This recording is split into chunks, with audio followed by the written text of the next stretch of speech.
morning, everybody. This is OSensei Joe from American Jiu-Jitsu Centers. Today, we're working on a little bit of a diversified techniques, a little bit of a controversial technique, but we'll explain as we get further and closer to those. We're going to be working on, well, before we do that, remember American Jiu-Jitsu LI is our Facebook group page. It's also our YouTube page. It's also my Gmail.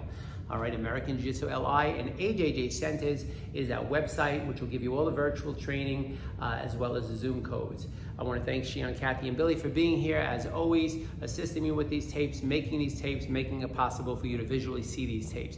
We have made a series of tape. We went from white belt all the way to 4th degree black belt. We're now going back and now making more training tapes. The tapes that we made in the past were more reviewable tapes for our students within our system to keep them busy and to keep them occupied. These now tapes can be viewed by pretty much everybody because we're getting it a little bit more detailed with them to give you contents for people who might be interested in American Jiu-Jitsu and want to know what it's more about. A lot of people always ask me every day of my training and my life and my social media accounts, what's the difference between American Jiu-Jitsu and Brazilian Jiu-Jitsu? If we haven't learned today, if something is offering something positive and good, they're both wonderful. One of the originators of Brazilian Jiu-Jitsu, Renzo Gracie's family, I was very good friends with and trained with him, and I took a different route. It doesn't make my route different or better, it makes it different. American Jiu-Jitsu is a combative style that deals with street self-defense, which doesn't mean grapplers are not very qualified to defend themselves on the street, but typically grapplers are trained to fight in a competitive nature. We learn and teach how to fight without rules. That's really the biggest difference. It's more of a combative type system that has no rules. We deal with a lot of gun, a lot of knife, and a lot of situations that don't require rules. When you train with rules, you usually fight with rules. When you train with no rules, you can take a fork and jam it in somebody's eye, a hot cup of coffee, and do what you gotta do. And that's what American Jiu-Jitsu is all about. Yep, we teach you how to take a fork and jam it in somebody's eye. With that being said, when you watch these tapes, please be careful because these techniques are realistic and they could hurt somebody. So we don't want you to learn and view these techniques and take your brother and say, come here, let me show you this. So we say do this cautiously. Please seek out a studio that's next to you that has good philosophy and good morals and good values if you're gonna train. Remember, self-defense is about a right to protect yourself. It doesn't have a right to hurt other people for unnecessary reasons. We don't believe in hurting people. We believe in protecting ourselves to stop a person from hurting us. And that's really the philosophy of American Jiu-Jitsu. Today, we're gonna work on some intro techniques that I call, this is at the purple belt level within the system. This is when an attack is coming at me like to grab me, or what we call a wedge type of attack. And what we're gonna do here is we're gonna stop that attack, as you'll see, and we're gonna use a technique called the bear claw, which is kind of a vicious technique, but you know what? Fighting is vicious, and sometimes you got to go into the eyes, and this is one of the techniques where we do it. So we're going to grab that lead thing that's coming forward, we're going to knee strike it, and then we're going to gouge the person's eyes. When people hear that, they're like, wow, that's an extreme technique. It's not an extreme technique. Every situation, some things you need a pin, sometimes you need a hammer, sometimes you need a sledgehammer, sometimes you need a weapon.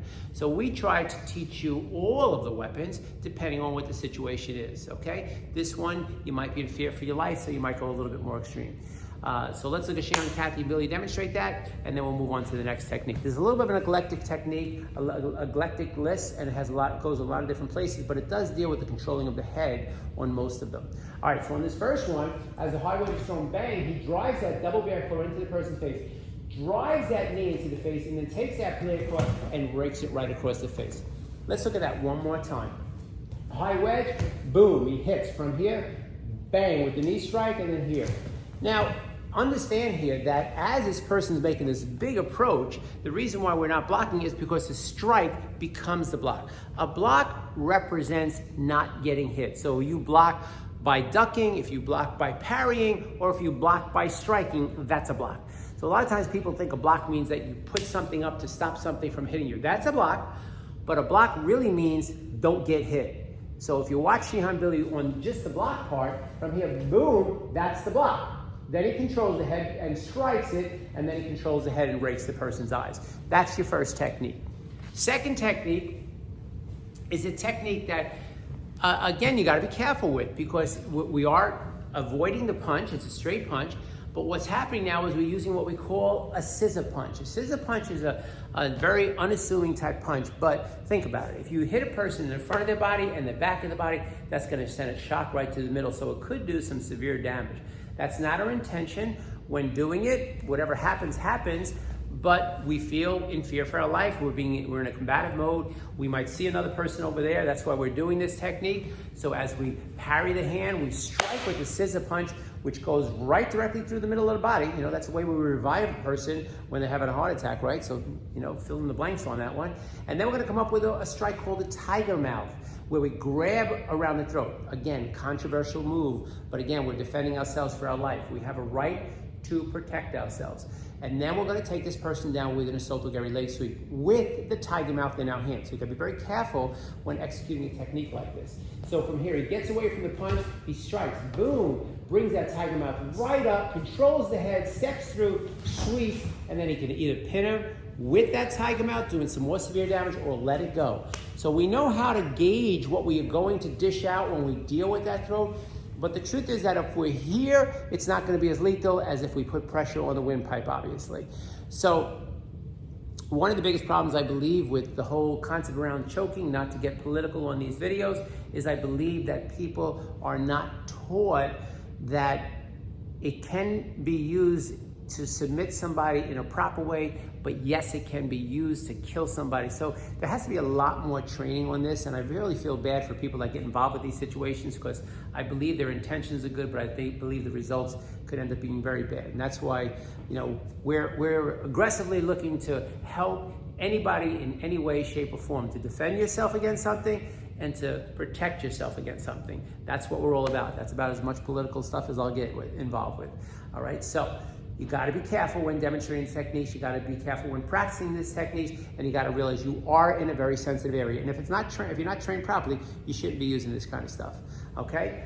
With that being said, when a person throws a punch on us, if that punch got pulled back, now we're going to do a technique called the kata hajime, which that means a half Nelson choke. It's going to deal with submitting the person's carotid artery. And also it's where your hand gets caught after you block. So after I block, my hand gets caught like on the inside of the punch versus the outside of the punch. We'll talk about the outside of the punch next, all right? But from here, as we parry the hands to the inside, you'll see in a second, and then we just put that hand right by the carotid artery. We go and grab the person's gi, and we create a counter pressure, and this is called kata hajime, or a half Nelson choke. So, as the person throws the punch from here, notice how his hand's there. Now, he could have blocked it, and his hand could have went to the outside. Just show the outside, like not in the cup, just to the outside. Just the outside. Yeah. So that's going to be another technique that we're going to show. All right, but in this case, your hand gets caught to the inside, right there. Yes. And now from here, he steps around, grabs the gi, he pushes with the right hand to me and the left hand to him. Almost like what we call a bow and arrow type of a movement. And yes, you're going to put somebody to sleep within a couple of seconds.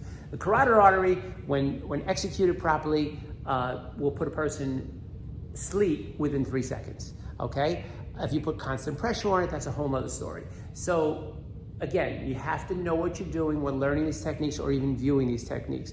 These techniques I have a little bit of a problem putting on video because of the supervision. So watch the techniques, and then if you have a question, but do not practice techniques on people. This is more for contents, for knowledge, because you could, by accident, knock a person out just like that. So you gotta be very careful when executing these techniques. It takes a lot of training to understand how hard you can and can't go. And you might think, well, you know, not a big deal, and the person could just pass out right in front of you. So be very, very careful when doing these techniques. And don't be doing it to people who aren't trained. All right, so let's look at them one more time. From here, boom, here, boom. Just like that. I've had people in my own studio do this, and all of a sudden the person just hits the ground, all right? Well, then why do I teach them? Well, when somebody's going to hurt me, that technique that Shihan Billy is doing could be a person lunging at him with a knife, right? And trying to kill him. All right, they'll go and do the same exact thing. Just lunging at him with a knife, and now this person's trying to gut me with a knife. I'm not going to sit there and let that happen. I'm going to protect myself. All right, so if you took that same technique and he was lunging and he did bang, now from here, what are you supposed to do? Let the person stab you? No. So, you know, first we show it from a punch, and we show it in a very simplistic way, but the dot of this could be that technique that we just saw. So what we did, let's look at that one more time. We did the first one, which was the high wedge attack. Okay? Boom, controls the head, bang, rakes the face.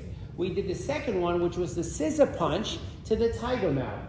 1, 2, tiger mouth, and into that esophageal. And the last one that we did was the one that you just saw with the kata hajime, the half Nelson choke. From here, gets behind and chokes the person out.